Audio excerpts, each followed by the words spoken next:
금요일 날 전략 잡아드리고 금요일 날 같은 경우에 개장초에 잡아드릴 수 있었던 게 조금 아쉽죠. HLB 같은 경우는 이런 식으로 변동성 매매 다 수익을 냈어요. HLB의 그 대주 지분도 뭐 얼마 안 될 거예요. 10%, 12%? 얘도 뭐 문제 있죠. 사실은 그 코스닥 시가총액 1위까지 올라왔었어요. 언제면 19년도에. 19년도에 단기적으로 그때 한가위 전후로 해가지고 뭐 폭등 랠리를 만들고 결국은 뭐 시가총액 장중 1위까지 올라왔다가 뭐 곤두박질 쳤다가 지금 이제 정치를 또 잘하는 거죠. 아까 말씀드린 것처럼 솔직히 얘기해서 HLB가 지금 공개되어 있는 게 뭐 있어요? 다 심리죠. 공시 나온 것도 없고 뭐 이렇게 될 것이다. 우리 MOE 체결해놨고 공시 나온 거 없잖아. 주가를 변화시킬 만큼의 어떤 특별한 내용이 있으면 공시가 나와야 되거든요. 의무 공시든 자율 공시. 근데 그게 없는 상태에 증권사들 대상으로 IR을 했어요. IR을 했는데 IR 내용에 뭔가 뭐 진짜 주가에 큰 영향을 미칠 만한 내용이 있으면 공시를 해야 된단 말이에요. 의무 공시. 그것도 없어. 그럼 자신감만 가지고 이제 한다? 그러면 그거 가지고도 자율 공시를 내면 되는데 그것도 아니야. 그러나 아주 생막감된 이후에 이제 뭐 이런저런 이슈가 불거졌는데 그것도 공시도 아니에요. 그러니까 말씀드리잖아요. 막연하게 얘 대박 내요. 갖고 가면 끝내줄 거예요. 그러면 안 돼. 그렇게 해서는 안 되고요. 우리도 조심스럽게 이제 10%는 잠궈놨는데 우리 뭐 수익 냈으니까 상관없다. 아니죠. 새로 들어오신 분들은 이걸 들어가서 손실이 날 수도 있어. 그러니까 이제 심사숙고를 해서 대처를 하는 거예요. 그러니까 이제 HLB 같은 경우 뭐 시간에서 이렇게 움직임이 나아져서 고맙고 주린이 달리자 선생님부터 해서 수지 선생님부터 해서 뭐 57,000원부터 이 금요일 날 다 올려주신 거거든. 언제? 26일 날. 26일 날. 그리고 금요일 날 26일 날 올려주셨는데 금요일 날 어떻게 57,000원까지 올랐어요. 고점이. 그러면 이제 교육받으신 분들은 차익 실현 범위를 설정할 수도 있고 우리는 오히려 편입의 기준까지 설정을 했어요. IR이 있으니까 한번 변동성 보자. 매집은 없지만 최근에 단기간에 한 2%, 100만 정도의 수급은 들어와 있는 게 있다. 한트 쪽에서 매도가 일부 있지만 뭐 긍정적으로 한번 해석해보자.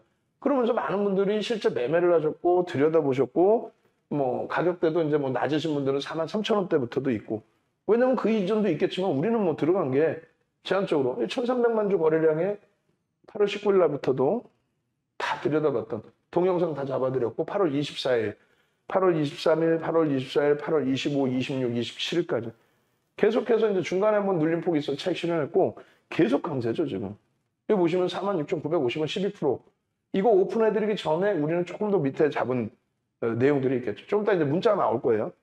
그렇게 해서 내일 장중에도 이 종목이 이제 오픈을 해드렸는데 오픈해드렸지만은 우리도 갖고 있고 우리가 들어갈 수도 있고 차익 실현할 수도 있고 근데 신뢰도가 없어서 외부에 계신 분들은 변동성이 나오면 이걸 어떻게 해야 될지 모른단 말이야. 주가 확 떠서 올라와서 꼬리 달렸는데도 불구하고 와 이거 진짜 뭐 어째 뭐 얘기는 뭐라고 하는데 못 알아듣겠고 야 이게 뭐 대박 난다는 얘기야? 그러면서 막 덜컥덜컥 사요.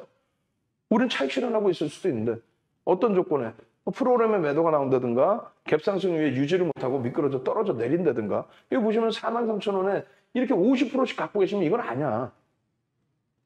이게 이렇게 비중을 채워드릴 수는 없고요. 개별 매매 혼자 하신 거고 우리 황금송아지님 같으신 경우 내년 1월에 만기시잖아요. VVIP 회원님들은 보통 1년, 3년 이렇게 계약을 하세요. 보통 가입을. 왜냐면 할인율이 적용이 되니까 어쩔 수 없지. 그렇게 돼 있고 이제 47,800원에 23%이면 안 돼. 우리 황금송아지님도 떼찌떼찌 해드릴 거예요. 이러면 안 돼요. 지금 이제 장중에 57,000원까지 갔고 시간에 57,700원 가서 수익이지만 이렇게 해서 수익을 내면은요 안 돼. 확 미끄러지면 어떻게 해 만약에 변동이 만만치 않단 말이에요. 그래서 HLB 부분은 지속적으로 이렇게 전략을 잡아드렸는데 다시 한번 이제 설정 범위 잡아드리면 의미 있는 거래량 거래대금의 70% 2,000억은 넘기고 있잖아요. 그래서 HLB 같은 경우에 설정 기준점 아까 제가 올려드린 게 제 기억이 맞다면 1,000만 주 잡아드렸나요? 800만 주인가 1,000만 주인가요? 1,000만 주 잡아드렸죠. 시간에서 이제 4%까지 움직였고 1,000만 주면 동시효과 기준에서도 좀 움직임이 일부는 나와야 돼요. 그러니까 10만 주 정도 터져야 됩니다. 근데 시간에 아까 이제 뭐 거래가 충분히 됐으니까 10만 주 나올 가능성이 있고 한 800만 주, 8만 주 정도도 된 것 같아요. 요 정도. 그리고 9시 10분에 얼마? 1,000만 주의 기준이니까 100만 주. 9시 20분, 30분까지 얼마? 200만 주. 20%니까. 10시까지 300만 주. 이 거래량은 제가 볼 때 실립니다. 300만 주 플러스 양복. 이 거래량은 실려요. 근데 만약에 꼬리가 달리잖아요. 꼬리가 달리거나 음봉이 되면 12시, 1시 넘어가기 시작할 때 거래가 안 터져요. 꼬리 달고 내려오거나 음봉으로 내리면 거래가 안 나와요. 거래가 안 나와. 그건 고빈도 거래가 들어오다 말았다는 거예요. 고빈도 거래가 들어오다 말았으면 그다음부터 안 나온다는 얘기예요. 거래가 안 실린다는 얘기예요. 그럼 들어간다 못 들어간다? 못 들어가. 이런 종목을 뭐 저평가로 들어 안 돼. 분명히 아까도 펄어비스 말씀드렸지만 1조 이상짜리 종목 최대 10%. 특이한 케이스 15%는 뭐라 그랬어요? SK 바이오사이언스가 우리나라 사상 최대치의 거래대금이 그거 우리 그 직원분이 낱장으로 올려드릴 수 있으면 낱장으로 올려드리세요. 2018년에 1월 31일 날 삼성전자가 3조 3,500억 터지는 날, 백면분 날 얘기하고 변동성이 어마어마했죠. 3조 3,500억. 그 다음에 2020년 11월 25일 날 셀트리온 제약이 상한가 들어간 날 셀트리온이 얼마? 24%, 25% 등락이 나오면서 3조 6,500억인가가 터집니다. 이게 기록을 깬 거예요. 동네 창피하게 시가총액이 나 참나 삼성전자 아이고 결론은 삼성전자가 2021년 1월 11일 날 이때 8조 4,300억인가 터뜨립니다. 8조. 그리고 이 기록은 못 깨요. 못 깨는데 다만 2위의 기록은 2021년 8월 6일이 금요일이죠. 이날 카카오뱅크가 33조 7천억이 터져요. 그래서 이 기록을 깹니다. 8월 10일 날 3조 7천억 조금 못 미치고 3조 9천억. 그 다음에 이게 8월 10일 날 SK 바이오사이언스가 얼마 터뜨리면 4조를 터뜨립니다.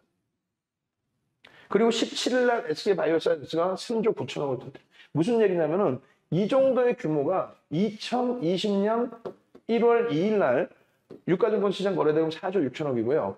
그리고 2020년 1월과 2월일 때 코스닥의 거래대금이 장중에 5조 미만인 날들이 많았어요.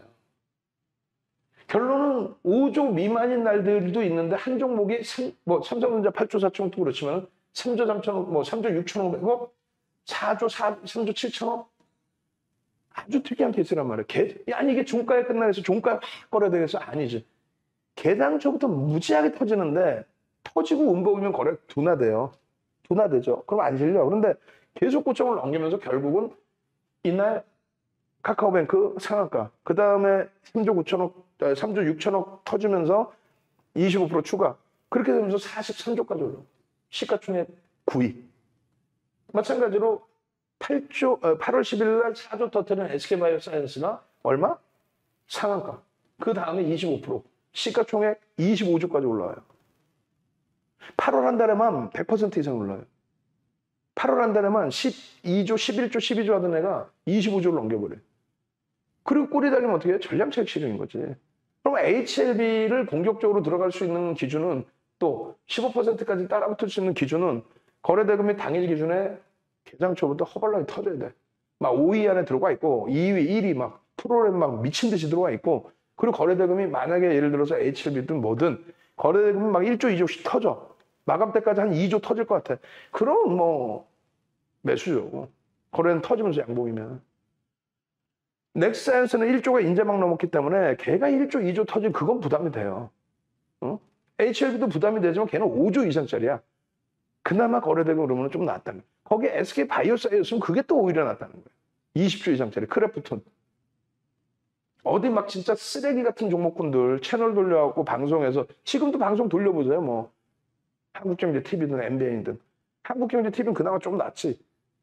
나머지 애들 나와가지고 시가총액 요만한 거, 코딱지만한 거. 그러니까 여러분들이 주린이라 시가총액 뭔지도 모르시는 경우에 그거 갖고 말장난을 한단 말이에요. 내가 매매를 할 종목의 주식수가 몇 주인지는 아셔야 돼요. 내 종목의 주식수가. 그래서 지금 뭐 HLB 같은 경우도 거의 뭐 1억 600만 주 뭐 이렇게 돼 있거든요. 그러니까 1억 주라고 치고 1억 주라고 치고 시간에서 5만 6천 원이 끝났으면은 5조 6천억짜리란 말이에요. 거의 한 5조 7천억 되겠죠. 그런 종목이 1, 2조씩 터져버리면 이거는 뭐 어마어마한 회전율에 어마어마한 가격 변동성에 매물을 위로 치고 올린다는 그런 내용이 되는 거예요. 그냥 들어가는 게 아니라 HLB의 8월 24일 기준에서의 순매수 기준은 JP모건이 매수를 했는데 한국투자증권 쪽의 흐름이 그 다음 날의 경우에 부정적으로 나왔단 말이에요. 그러니까 23일까지 기준에서 변동성이 좋았는데 24일날 기준에 100만 주 정도의 프로그램 매수가 들어왔단 말이에요. 23일날. 그러면서 쫙 뻗어 올라갔죠. 땡큐하게. 우리 수익도 잘 냈고. 그 24일날 같은 경우에 매도가 출회가 되는데 한투 같은 경우가 순매수 20만 주 누적이 됐지만 24일 기준에 올라왔구나. 그러고 나서 그 다음에 한투가 매도를 해요. 그래서 한 50만 주 프로그램 매도가 나오고 한투 요 매수한 물량이 한 30만 주를 매도를 하고 그렇게 되면서 이제 꼬리가 달려 내려와서 이런 거 창고 동향까지 싹 대형주는 창고를 안 바꿔요. 안 바꿉니다. 그렇기 때문에 그 기준 잡으면서 설정을 해드린 거고 1분봉 또 5분봉 이런 기준에서 프로그램 또 수급 범위 얘를 1% 들어가는 건 아니니까 문자가 나갈 정도면 26일 같은 경우에도 여러분들께 이렇게 오픈을 해드려요. 그런데도 불구하고 많은 분들이 어떻게? 신뢰도가 없으니까 오픈해드려도 매매를 못해. 우리는요. 26일날 왜 매매를 못합니까? 편입의 기준이고 수익의 기준이고 이날 26일날 10시 42분에 49,650원에 5% 비중 유지. 신규 편입자 편입. 조정 시에 뭐 추가 편입합니다. 이런 식으로. 5만 원 초반에서도 편입하고 또 밑에서도 차익 실현도 하고 올라왔을 때 차익 실현되고 IR 자체를 그 담당자가 이따구로 넣어놨단 말이에요. 무슨 얘기냐면은 25일날 갑자기 1시 40분에 25일날 1시 40분에 IR을 진행하겠대. 그래놓고 2시에 하는데 정신 나간 친구가 아니고 그러더니 바로 정정기사 내서 27일 9시에 합니다. 그러니까 25일날 1시 40분에 공시 나오고 20분 후에 IR 하겠습니다. 잘못 올린 거지. 예. HLB 30주 처음으로 수익 났어요. 그동안 현금이 없어서 고민자 선생님은 뒤에 이게 없잖아요. 날짜가.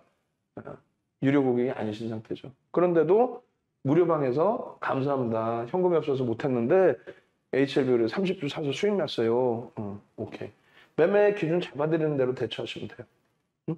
펄어비스 같은 경우에도 차익 실현 범위 또 개장초의 범위 전부 HLB 같은 경우도 개장초에 사실은 HLB 여기서 이제 차익 실현 한번 하시고 그다음 재편입의 기준 잡는 거죠. 근데 이제 우리는 IR이 있었기 때문에 여기서 추가 편입을 했어요. 추가 편입이 아니라 비중 10%는 유지하고 신규 편입을 한 거죠. 신규 편입했다가 고점 달고 내려오길래 잠시 멈추고 계세요. 프로그램이나 모든 거 확인해 봅시다. 그러고 나서 돌려질 때 추가 편입. 왜?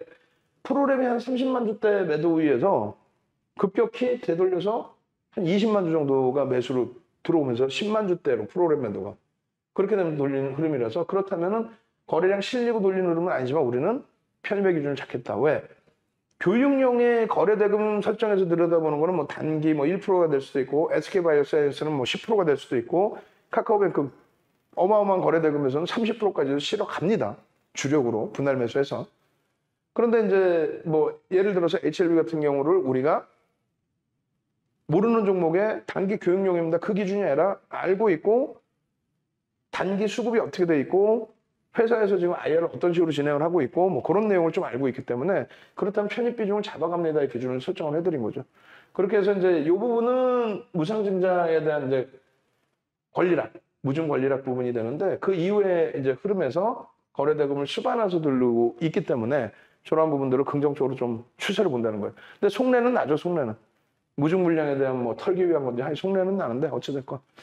자, 그래서 이제 HLB 같은 경우에 47,850원에 편입 53,000원 목표가 이렇게 돼 있잖아요.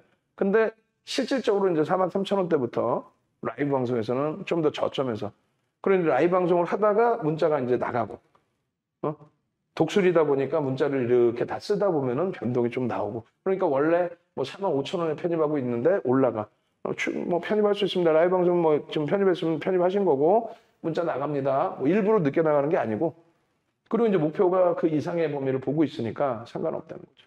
그러니까 결론적으로 HLB 부분은 문자가 이런 식으로 다 나갔고요. 또 실질적으로 또 26일 같은 경우에도 이렇게 57,000원에서부터 밑으로 밀려 내려올 때 49,600원 뭐 편입 기준 이런 식으로 그 차익 실현을 중간중간 했어요. HLB 같은 경우에 좀 짧게 차익 실현도 했고 그래서 결론적으로 지금 목표 주가 62,000원으로 상향이 났는데